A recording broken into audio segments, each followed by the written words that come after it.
நான் மருத்துவர் தியாகராஜன், கல்லீரல் நோய் மற்றும் அறுவை சிகிச்சை நிபுணர், கல்லீரல் மாற்று அறுவை சிகிச்சை இயக்குனர், எம்ஜிஎம் ஹெல்த் கேர், சென்னை.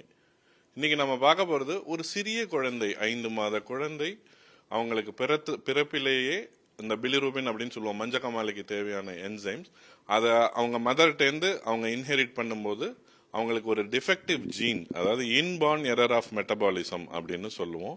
அந்த பிலிரூபினை மெட்டபலைஸ் பண்ண முடியாதனால மஞ்சக்காமாலை அதிகமாக போய் அதனால பிரெயின் எஃபெக்ட் பண்ணி லிவர் ஃபெயிலியர் வந்து உயிருக்கே ஆபத்தாகும் என்ற நிலையில் அத்தகைய குழந்தை நம்மளிடம் வரும்போது பல்வேறு சிகிச்சைகள் ட்ரை பண்ணியும் பலனில்லை என்று நமக்கு தெரியும் போது, இந்த ஜெனட்டிக் டிஃபெக்ட் தெரிஞ்சும் போது அவங்க கல்லீரல் மாற்று அறுவை சிகிச்சை தான் இந்த குழந்தைக்கு பண்ணணும் அப்படின்னு டிசைட் பண்ணோம். இது 8 மாச குழந்தை.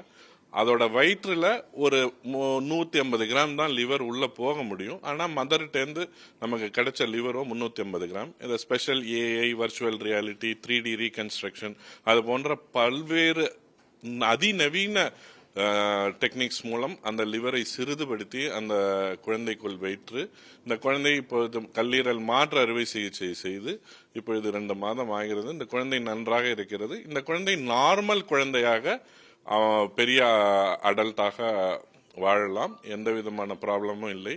நான் மீடியா அவேர்னஸ்க்கு என்ன சொல்றேன்னா, இந்த மாதிரி இன்பார்ன் எரர்ஸ் ஆஃப் மெட்டபாலிசம், சிறிய குழந்தைகளுக்கு பிலியரி அட்ரீசியா, இந்த மாதிரி மஞ்சக்காமாலை வந்தா அலட்சியமா இல்லாம கல்லீரல் ஸ்பெஷலிஸ்ட் மாற்று அறுவை சிகிச்சை நிபுணரை நம்பி இதுக்கு முழுவதுமாக குணப்படுத்தி 2வது உயிரை நாம் கொடுக்க முடியும் என்று கூறிக்கொள்கிறேன்.